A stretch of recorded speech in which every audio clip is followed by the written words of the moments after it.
Alberta has fought hard to win the constitutional right to manage our natural resources. That's why immediately after being sworn in 2 years ago, we proclaimed the Preserving Canada's Economic Prosperity Act.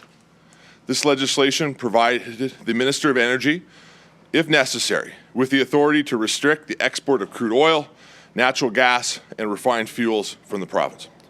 This afternoon, on behalf of the Minister of Energy, Sonia Savage, I will be tabling Bill 72, a renewed piece of legislation with the same name, that demonstrates our unwavering commitment to protecting the values of our resources and will ensure that we have every option available to us to defend Alberta, to defend our economy, to defend our resources, and most importantly, to defend Albertans.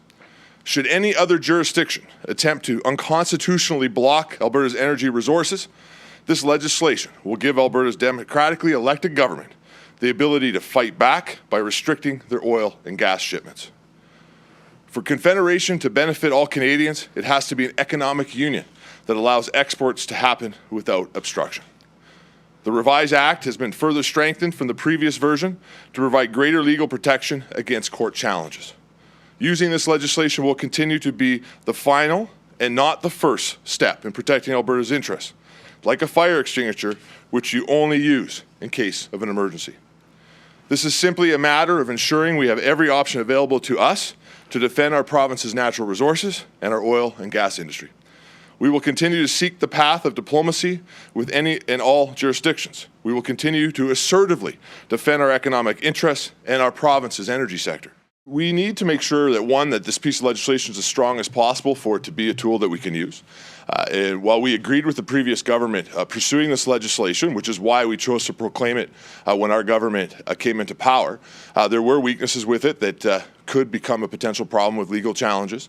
We watched the process over the last little bit, and now that we are at an opportunity to be able to make revisions to make that legislation stronger, we are taking that opportunity within the legislature.